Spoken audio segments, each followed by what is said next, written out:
मुझे अब भी उस जिन पे तरस आता है। रानी के घर के बगल में एक अकेली दादी रहती थी।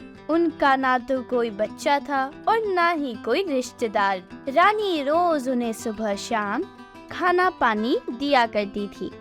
कुछ महीनों बाद दादी की अचानक तबीयत खराब हो जाती है और वह गुजर जाती हैं।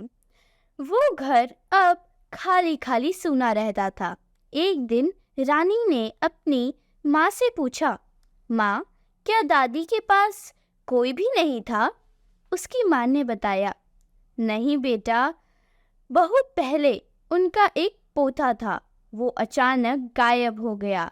तब से दादी अकेले रहती हैं। रानी एक दिन उनके घर जाती है।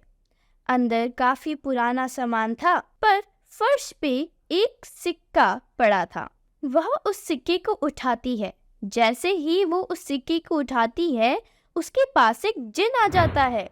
वह काफी डर जाती है और भागने की कोशिश करती है, पर वह भाग नहीं पाती। जिन बोलता है, तुम मेरे मर्जी के बिना कहीं नहीं जा सकती। रानी डर के मारे बोलती है, मुझे छोड़ दो, मुझे जाने दो। मैं तुम्हें छोड़ दूंगा, पर तुम्हें मुझे रोज 2 अंडे खिलाने होंगे और दादा के घर जो गधा है उसे रोज 2 डंडे मारने होंगे।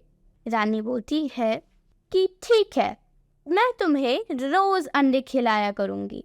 वह उसे छोड़ देता है और रानी हर रोज उसके लिए 2 अंडे लाती और उस गधे को 2 डंडे देती। कुछ समय बीतता गया। रानी और जिन के बीच दोस्ती हो गई। रानी ने एक दिन जिन से पूछा, तुम जिन कैसे बने? जिन बोला, ये मेरा ही घर है और कुछ दिनों पहले मेरी ही दादी गुजर गई। मैं तुम्हें रोज देखता था जब तुम दादी को खाना देती थी। एक बार बचपन में मैं स्कूल गया था और उस समय गर्मी की छुट्टी होने वाली थी। मेरे स्कूल में एक लड़का था, बालू। वो बहुत दुष्ट लड़का था। उस दिन स्कूल की छुट्टी हो गई। सारे बच्चे घर जा चुके थे। मैं भी घर जा ही रहा था कि मुझे प्यास लगी। मैं स्कूल के पीछे वाले कुएं में पानी पीने चला गया। जब मैं पानी पी ही रहा था कि तभी बालू ने मुझे पीछे से धक्का मारा और मैं कुएं में गिर गया। मैंने बहुत कोशिश की, बट मैं अपने आप को बचा नहीं पाया और उस दिन से मैं जिन बन गया।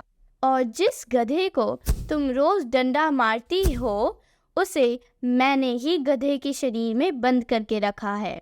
वो हमारी बातें सुन और समझ सकता है और वो जब भी मेरे घर के सामने से जाता है तो मुझसे माफी मांगता है और आज़ाद होना चाहता है। अगले दिन रानी उस गधे के पास गई तो उसने देखा कि वह एक गंदी सी जगह पे खड़ा था।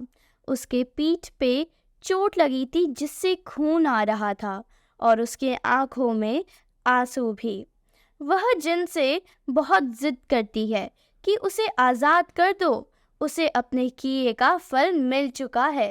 काफ़ी मना करने के बाद जिन मान जाता है और कहता है, मैं उसे आज़ाद कर दूंगा, लेकिन उसे मुझे रोज 2 अंडे खिलाने होंगे। रानी गधे को ये सारी बातें बताती है। वो रानी की बातों को मान लेता है और फिर जिन उसे आज़ाद कर देता है। बालू आज़ाद होने के बाद बहुत खुश होता है, लेकिन वह जब भी जिन को देखता है तो अपने आप पे बहुत गुस्सा महसूस करता है कि एक हंसी मजाक की वजह से मैंने किसी की जिंदगी बर्बाद कर दी। अब जब भी वह जिन के पास जाता है तो उससे माफ़ी मांगता है।